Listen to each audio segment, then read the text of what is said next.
They basically iced my body down, cooled me down, got my heart rate down. And at the ER, I told the doctor, I said, you guys are way too busy here, I'm not staying. And that's when I went back. And what'd you do? Put my socks and shoes back on and they took the IV stuff out of me and they cut the medical bracelet off me and I went back to the pharmacy. Why did you want to go back? Everybody was there.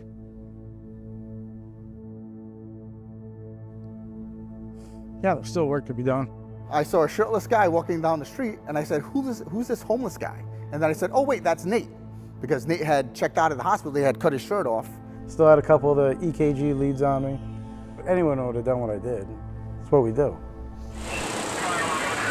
When that tone went off and that game started, we had the best team out there.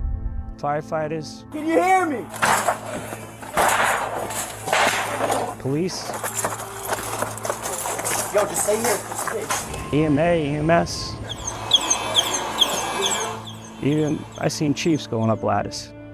We're all in. You know, people were neighboring the building, grabbing their personal ladders and throwing them up for us and stuff like that. Now, talk about real heroes. No one will probably ever know their names. They ran over and just started climbing. I was like, please, please get down. Let me help them out. I was like, please don't let me fall. Just foot this ladder. I'm going to go up. So I'm climbing up at a crazy angle. I shatter out the window, and the guy just couldn't reach and would refuse. You could tell he was scared. So I just kind of dove through the window, picked him up, handed him off to a civilian, which is just crazy that you want to talk about heroes. They're not trained for any of this. They literally just showed up and got ladders from God knows where. And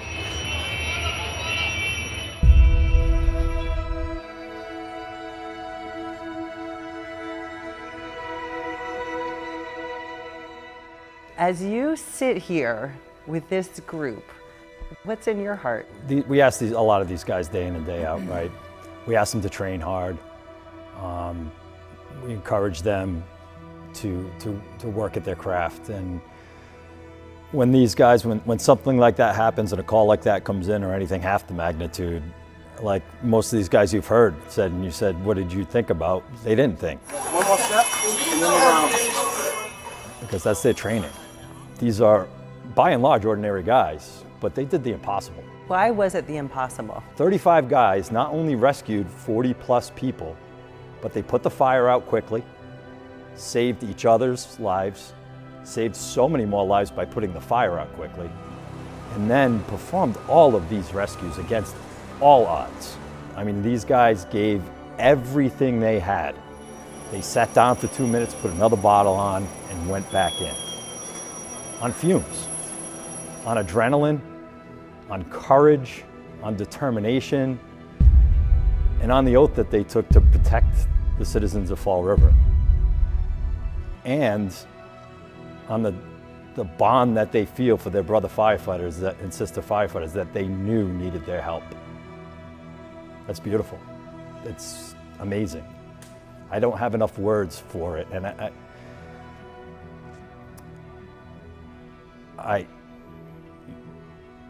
I'm just so proud of them. Just proud of all of them.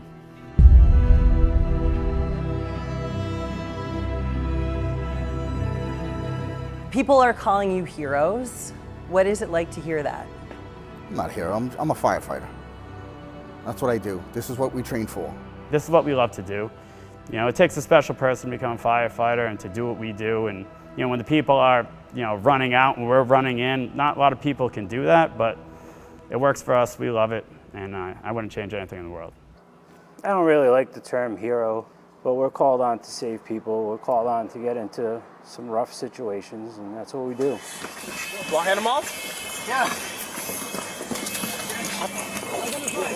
Yep. Yep, I got him. Help me up. Got his arm. All right, guys, let's. Oh, it's okay. No message, accidental. Yep. We got you, sir. Line up in the car.